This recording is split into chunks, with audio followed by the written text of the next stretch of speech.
का आयोजन हुआ है, ये बहुत ही महत्वपूर्ण है।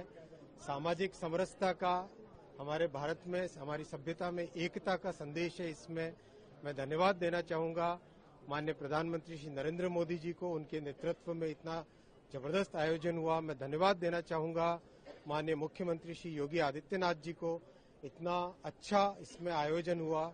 मैं साथ ही धन्यवाद देना चाहूंगा बिहार और मध्य प्रदेश के मान्यवर मुख्यमंत्रियों को भी। सबके सहयोग से रेलवे ने सबका एक साथ मिलकर एक बहुत क्लोज कोऑर्डिनेशन के साथ काम हुआ, और उस क्लोज कोऑर्डिनेशन के कारण जहां हमने 13,000 ट्रेन की प्लानिंग की थी, 16,000 से ज्यादा ट्रेन, 16,000 से ज्यादा ट्रेन चलाई। करीब 4.5 से 5 करोड़ के आसपास श्रद्धालुओं को लेके इसमें संगम में और महाकुंभ के दर्शन के लिए ला पाए। बहुत ही क्लोज कोऑर्डिनेशन रहा राज्य की पुलिस के साथ, आरपीएफ का, जीआरपी का और जो रैपिड एक्शन फोर्स वगैरह जो लगी, सबका क्लोज कोऑर्डिनेशन रहा। रेलवे के सभी विभागों का बहुत अच्छा क्लोज कोऑर्डिनेशन रहा।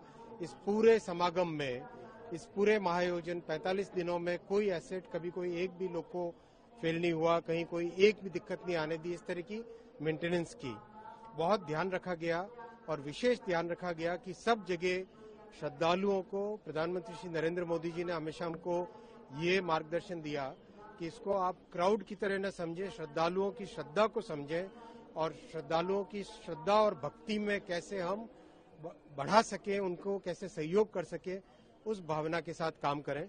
कई अच्छे इनोवेशंस हुए, जैसे खुसरो बाग का जो होल्डिंग एरिया बना, बहुत बड़ा इनोवेशन था। उसके कारण सर्ज क्राउड जब आया तो उसको मेंटेन करना आसान रहा।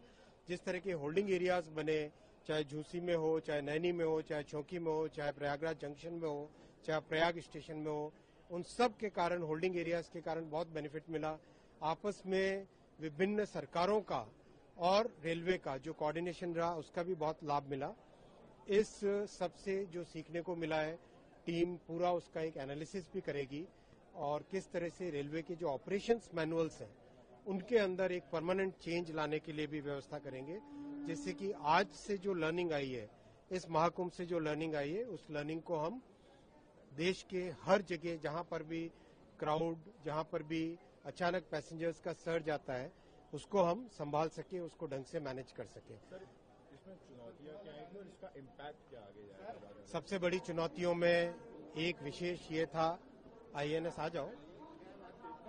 सबसे बड़ी चुनौतियों में एक सबसे बड़ी चुनौती ये थी कि किस तरह से जो श्रद्धालु रिटर्न जाने वाले हैं उनको इस तरह से कंट्रोल किया जाए, किस तरह से मैनेज किया जाए कि इस स्टेशन पे लाना है या किसी और स्टेशन पे ले जाना है। इस सब का विशेष ध्यान रखा गया, और इसका बहुत लाभ हुआ। जैसे मैंने अभी बताया आपको, खुसरो बाग के होल्डिंग एरिया के बना देने से एक सिग्निफिकेंट इम्प्रूवमेंट आया। एफओबीज 12-12 मीटर के जो बनाए, उसका सिग्निफिकेंट इम्प्रूवमेंट आया। जो वॉर रूम बनाए गए हर स्टेशन पे, डिवीजन में, जोन में, रेलवे बोर्ड में, उस वॉर रूम से बहुत अच्छा क्लोज कोऑर्डिनेशन हो पाया। किसी भी फील्ड से जो भी इनपुट आता था, उस इनपुट के ऊपर तुरंत रेलवे बोर्ड से उसका अप्रूवल, कार्रवाई वो करना, उसका एक बहुत बेनिफिट मिला। तो इस तरह की जो चीजें लर्निंग्स आई है, उसका देश भर में लाभ होगा।